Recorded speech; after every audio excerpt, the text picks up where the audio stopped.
Commencée en 1885, elle ne sera vraisemblablement terminée qu'en 2026.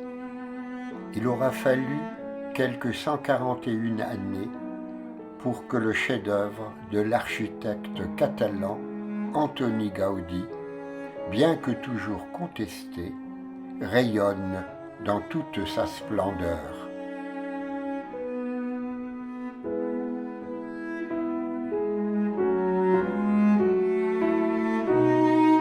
Construit comme un temple expiatoire, Gaudí a conçu une minutieuse symbologie qui fait de cet édifice un poème mystique. La façade de la Passion, c'est en 1881 que Josep Maria Boccabella est mandaté par l'Association des dévots de Saint-Joseph pour construire un temple parce que des désaccords surviennent entre le premier architecte Francesc de Paula Villar et Joan Martorell Montels que le projet est confié à un jeune architecte de 31 ans, Antoni Gaudí. Il va élaborer les plans d'un temple à l'architecture issue de son imagination personnelle de tendance naturaliste moderniste. Composé d'une grande tour centrale de 170 mètres de haut dédiée à Jésus-Christ. Il fait preuve pour l'époque d'une audace structurelle innovante dans sa manière de concevoir la structure d'arcs paraboliques avec la combinaison de traitements sculpturaux naturalistes en opposition avec l'abstraction des tours. Le carré magique, dont le total vertical, horizontal ou oblique est toujours de 33. Pour Gaudí, il fallait que chaque élément s'adapte parfaitement au programme symbolique qu'il avait conçu.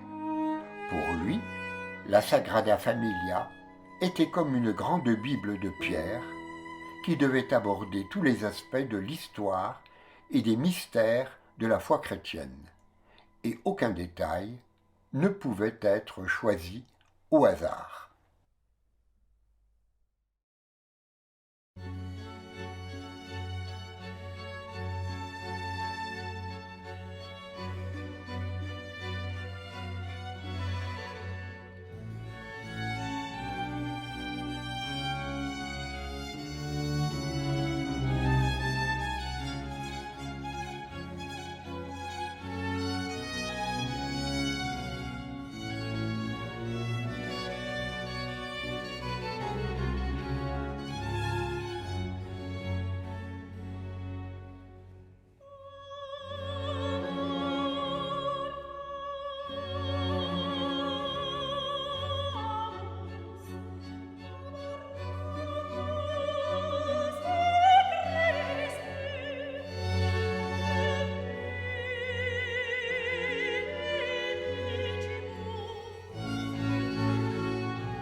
La crypte où fut enterré Gaudi.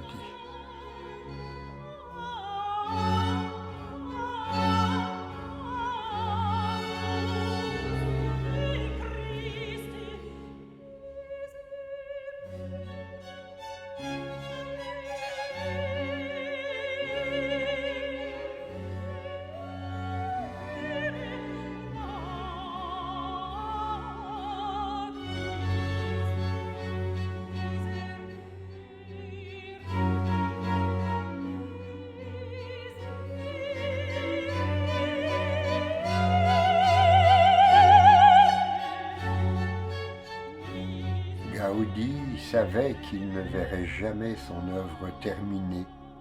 Il commença à construire la tour de la Nativité, partie significative de son œuvre, mais peu fonctionnelle, pour empêcher toute interruption de la construction future de l'ensemble.